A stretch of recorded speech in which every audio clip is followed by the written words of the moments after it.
Ya? Karena Pak, Ya, apa itu? eh, saya melihat dari ciri-ciri tadi Pak, boleh Pak? Iya. Menggunakan bahasa daerah, tunjukkan di ruang terbuka, pertunjukan jalan santai, after sering dan komunikasi dan penonton. Nah, ada beberapa seni tradisi yang ada di kampung saya Pak, di Bengkulu. Itu saya lihat dia melakukan itu teater tradisi, tapi dia tidak berkomunikasi dengan penonton.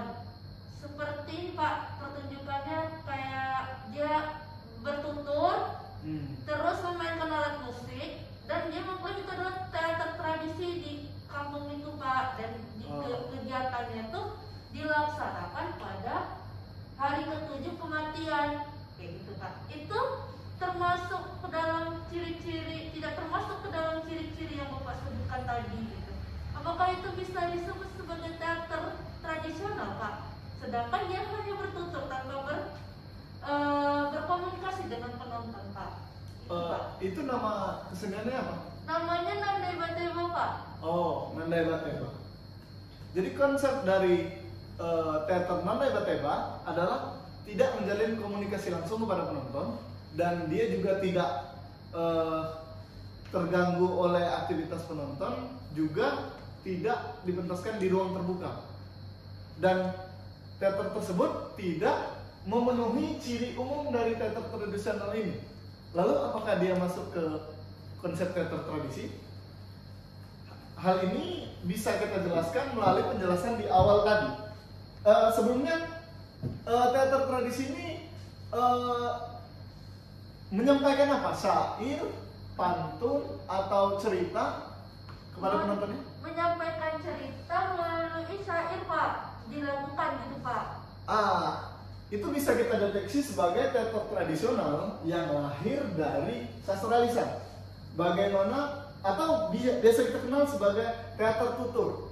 Bagaimana sastra lisan dituturkan oleh aktornya, namun belum memanfaatkan elemen-elemen artistik teater yang lain, sehingga konsep pertunjukannya lebih kepada penyampaian cerita tanpa peragaan.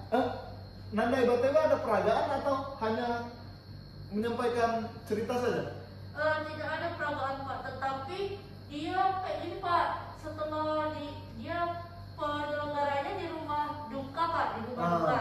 Jadi setelah nyanyi itu katanya orang yang ditinggalkan tuh Pak bisa melihat sosok orang yang meninggalkan Pak, yang meninggal dunia itu Pak, karena untuk menghibur keluarga-keluarga itu Pak, dan tidak sedih gitu. Artinya jika kita bikin kurvanya, ini sastra lisan dan ini teater tradisi, maka kesenian Nandai Bateva berada di tengahnya. Kenapa demikian? Dia tidak memanfaatkan unsur-unsur teatrikal untuk bisa disebut teater yang kompleks, tapi juga tidak meninggalkan sastra lisan begitu jauh. Artinya, teater Nandai Bateva dapat kita kategorikan sebagai teater peralihan antara teater yang berangkat dari sastra lisan, namun tidak sampai kepada peristiwa teatrikal yang kompleks. Sehingga kita dapat katakan bahwa transisi atau hal yang berada di ambang antara sastra lisan dan teater tradisional, kesenian Nandai Bateva dari Bengkulu tersebut mengisi di ruang tengah seperti ini. Mungkin begitu? Ada yang ingin disampaikan kembali? Berarti itu memang termasuk teater ya Pak ya? Iya. Bukan nyanyian ya Pak ya? Iya. Kalau saya belum pernah nonton teater sebelumnya Pak, saya pikir itu nyanyian Pak. Syarat dari teater adalah yaitu seni dramatik. Apa ciri dari seni dramatik? Adalah seni yang menjadikan materi utamanya adalah cerita, sehingga dapat kita katakan bahwa tembang atau dendang atau nyanyian-nyanyian yang mencoba menyampaikan hikayat atau jalan cerita dapat kita katakan sebagai seni dramatik meskipun tanpa peragaan. Namun tidak juga bisa kita katakan secara utuh itu secara konsep masuk ke teater, namun menuju ke teater sebagai seni dramatik. Mungkin itu. Mungkin ada yang ingin ditanyakan kembali atau masalah non hebat-hebat tadi? Cukup Pak, cukup. Jadi saya iya. tahu itu berarti teater tradisi Pak ya. Pak. Ada yang lain? Saya Pak, Ya. Pak bisa kasih contoh teater istana nggak Pak yang di Indonesia mungkin? Teater istana yang ada di Indonesia. Kita kembali ke slide nama. Bisa dilihat bagaimana teater ini adalah teater bangsawan yang ada di Riau. Lihat dari bagaimana pakaiannya dan bagaimana set artistiknya, bahwa sangat jelas terlihat bahwa teater ini sangat begitu menjunjung kebudayaan bangsawan. Inilah salah satu ciri dari teater yang lahir di istana. Begitu ketat dan serius ketika menggarap karena mengikuti aturan-aturan yang terikat oleh aturan kerajaan. Dan ciri dari teater bangsawan adalah, atau teater yang lahir di istana adalah, dari secara kostum kita dapat melihat perbedaan kasta sosial. Mungkin kita akan bisa jelaskannya di materi selanjutnya tentang contoh-contoh umum dari teater tradisional yang ada di Indonesia. Mungkin kita lanjutkan terlebih dahulu ya, biar pertanyaan tadi dapat dijawab oleh materi selanjutnya. Baiklah, kita akan membahas tentang perwakilan dari teater tradisional di Indonesia di seluruh Nusantara. Namun yang kita ambil teater-teater tradisi yang sudah sangat populer dan juga dapat dikenal oleh kita semua. Yang pertama adalah Lenong dari Jakarta. Lenong adalah teater rakyat Betawi yang dimainkan secara improvisasi dan menggunakan silat. Cerita yang diangkat selalu kisah tentang jagoan dari tanah Betawi. Mungkin kita kenal dengan nama-nama seperti Si Pitung. Itu salah satu ikon dari Lenong Betawi. Selanjutnya adalah Ketoprak. Ketoprak dari Jawa Tengah. Ketoprak dipertunjukkan dialog yang ditembangkan. Bahasa yang digunakan sangat diperhatikan mulai dari tingkat bahasa hingga kehalusan bahasa. Artinya, ketoprak sebagaimana kesenian yang tunduk pada konsep istana, dia harus menyesuaikan dialog aktornya menggunakan tingkatan-tingkatan bahasa yang telah disepakati oleh kerajaan atau masyarakat pendukungnya. Selanjutnya, Arja di Bali atau Arya. Arja adalah teater rakyat Bali yang dipertunjukkan dengan menekankan pada nyanyian dan tarian. Cerita yang disajikan berangkat dari cerita Panji seperti Ramayana atau Mahabharata. Selanjutnya, Mamanda. Mamanda adalah teater tradisi komedi bangsawan dari Melaka. Ciri dari Mamanda adalah memiliki balaguan bernyanyi, bata tarian menari, ba pandu bercerita dengan lucu. Cerita yang lucu dibawa oleh tokoh yang bernama Kadang. Selanjutnya, Randai. Randai adalah teater tradisi Minangkabau yang berangkat dari sastra lisan yang disebut kabak, atau jika diindonesiakan bisa menjadi kabar seperti itu. Randai disajikan dengan gerakan lingkar dan tapuak galembong atau tepuk celana yang berkain yang bisa menghasilkan suara khas dari Minangkabau. Selanjutnya adalah Makyong, Riau. Makyong adalah seni yang awalnya hanya berupa tarian, kemudian berkembang menjadi pertunjukan teater yang berangkat dari cerita rakyat. Pertunjukan Makyong sangat disukai para sultan sehingga sering digelar di dalam istana. Selanjutnya, Komedi Rudat adalah teater tradisi dari syair dan pantun yang berisikan ajaran Islam. Bahasa yang digunakan adalah bahasa Melayu dengan iringan musik Melayu. Selanjutnya, Ludruk. dari Jawa Timur. Ludruk adalah seni teater yang berisikan komedi sindiran atau parikan. Karena sindiran inilah yang membuat ludruk sering digunakan sebagai alat propaganda. Ludruk sering diberhentikan ketika dipertunjukkan di zaman penjajahan. Dari sini kita dapat langsung membedakan mana seni tradisi, teater tradisi yang lahir di istana dan mana yang lahir dari masyarakat bawah. Contoh, dari dua seni ini kita melihat bagaimana penggunaan kostum dari ketoprak begitu diatur dan sesuai dengan aturan dan tata nilai di kerajaan, sedangkan yang Betawi tidak. Lihat, bapak ini hanya menggunakan pakaian sehari-hari, lawan mainnya menggunakan pakaian tradisional. Artinya Lenong tidak begitu mengekang penggunaan kostum, sedangkan ketoprak setiap tokohnya menggunakan kostum dan atribut hingga make up yang sesuai dengan tuntunan dari kerajaan. Selanjutnya, Arya di Bali ditampilkan dengan atribut dan kostum yang sangat terikat oleh tata nilai di Bali. Sedangkan Mamanda menggunakan pakaian yang lebih santai meskipun menceritakan cerita yang juga dari kerajaan. Inilah yang membedakan dua pertunjukan ini, di mana Arya lahir dari istana, sedangkan Mamanda lahir dari rakyat, meskipun di beberapa pertunjukan juga diundang untuk tampil di istana. Selanjutnya, Randai dan Mayong. Randai dan Mayong sama-sama lahir dari rakyat. Ditambah juga dengan komedi rudat yang lahir juga dari rakyat, sedangkan ludruk juga lahir dari rakyat. Empat kesenian tradisional ini memiliki satu ciri yang sama, yaitu aktor dapat berbicara apapun tanpa ada aturan-aturan yang mengikat. Contohnya adalah parikan di ludruk atau sindiran. Ludruk pernah diberhentikan oleh kolonial Belanda karena sindiran-sindiran yang dulu keluarkan aktor dipercayai menyinggung pemerintahan kolonial Belanda.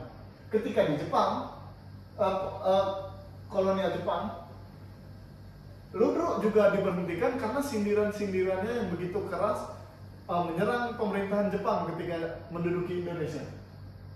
Dan ketika 19 pemberontakan PKI meletus di Surabaya, ludruk menjadi salah satu pertunjukan yang menjadi kambing hitam. Ada salah satu pertunjukan ludruk yang sangat kontroversial, yaitu Matine Gusti Allah. Ini mencerminkan keateisan dari bangsa PKI. Kenapa begitu? Propaganda dan makna begitu sampai kepada penonton karena ludruk dan seni-seni rakyat lainnya lahir tanpa ada aturan dialog yang ketat, berbeda dengan ketoprak tadi, di mana ketoprak bahasa yang digunakan sangat diperhatikan, mulai dari tingkat bahasa hingga kehalusan bahasa. Begini, ketika raja berbicara kepada prajurit, maka prajurit harus menggunakan kata yang benar untuk menggunakan naik menghormati wibawa raja, dan raja tidak perlu menggunakan bahasa yang halus karena berbicara kepada bawahan. Mungkin itu saja pembahasan secara umum dari teater tradisional di Indonesia.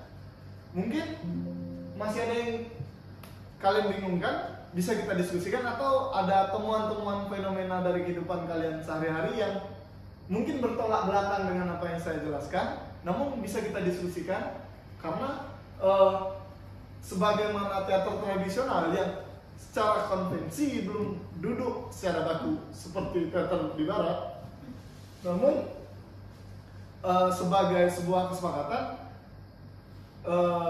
teater tradisional selalu membuka ruang dialektika untuk kita bisa mendiskusikan.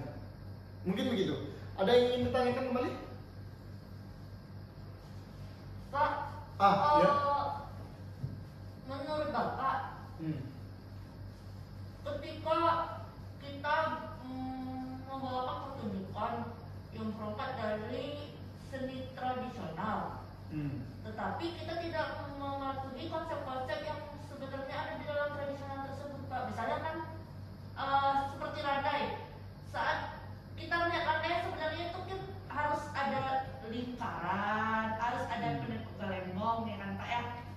Cuman untuk dikemas lebih simple, biasanya orang-orang membawakan pertunjukannya itu Pak tanpa ada lingkaran, tetapi dibentuknya pertunjukannya lebih akrobatik kayak gitu Pak. Adanya dialog-dialog yang memang tersusun, lebih dramatis kayak gitu kan Pak, tidak ada dibawa dengan rombongan pelegaran dan sebagainya, unsur-unsur tradisi yang Minangkabau itu Pak. Apakah tidak menyalahi teater Pak, prinsip-prinsip dari teater tradisi itu Pak? Begini, sebagai upaya revitalisasi seni dalam pelestarian seni tradisional, sebenarnya hal yang disebutkan tadi merupakan upaya penggerusan atau penipisan nilai-nilai dari teater tradisi.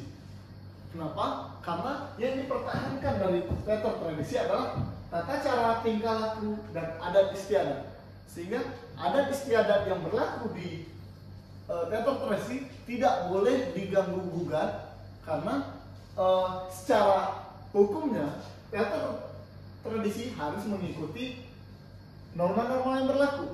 Namun sebagai pengembangan atau upaya-upaya kreativitas, biasanya kreator atau seniman menggunakan konsep teater modern untuk memperlakukan tradisi. Jika demikian, yang diwujudkannya atau karya yang diciptakan sebagai output karyanya bukanlah teater tradisi lagi, melainkan teater tradisi yang telah digarap berdasarkan konsep teater modern. Artinya ada persinggungan dengan teater barat. Seperti yang dikatakan tadi, ada cerita yang sengaja dirombak untuk pemenuhan dramatik cerita. Itu begitu kentara konsep-konsep teater barat. Artinya misalnya konsep alur Aristotelian yang diadopsi untuk menyusun ulang teater tradisi. Hal ini dalam ranah kreativitas sah-sah saja. Namun wujud yang dilahirkan bukanlah teater tradisi lagi, melainkan teater tradisi yang telah dikembangkan atau dikreasikan menjadi bentuk-bentuk baru, dan bisa kita katakan dia sebagai teater tradisi yang direspon menggunakan konsep teater modern. Mungkin begitu. Ada pertanyaan yang lain? Sudah jelas Pak. Oh, baiklah. Kalau tidak ada, saya ingin menyampaikan terlebih dahulu bahwa minggu depan kita akan membicarakan lebih fokus kepada teater tradisional di Provinsi Jambi, yaitu Teater Abdul Muluk dan Tonil Melayu. Agar perkuliahan minggu depan menjadi lebih dialektis seperti hari ini, lebih membahagiakan kita semua, maka perlu teman-teman cari terlebih dahulu atau pahami terlebih dahulu Abdul Muluk dan Tonil Melayu sebelum kita ketemu di minggu depan. Saya punya referensi buku, yaitu Mengenal Teater Tradisional di Indonesia.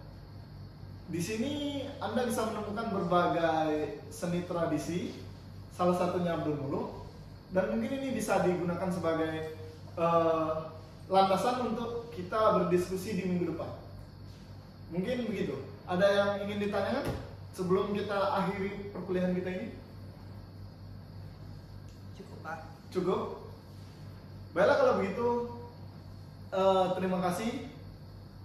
Ruang yang sangat membahagiakan ini teman-teman. Semoga semangat berdialektikanya tidak luntur di pertemuan-pertemuan selanjutnya. Karena keterbatasan waktu, perlu kita akhiri perkuliahan ini. Tapi jika teman-teman ingin mendapatkan file ini, nanti saya akan kirimkan via WhatsApp ke grup perkuliahan repertoar teater 1. Mungkin itu saja. Ada yang ingin tanyakan kembali? Enggak, Pak. Baiklah, kalau begitu saya tutup. Assalamualaikum warahmatullahi wabarakatuh. Kita bertemu di minggu depan. Selamat pagi menjelang siang. Semoga kita mendapatkan ruang yang membahagiakan seperti minggu ini. Mari.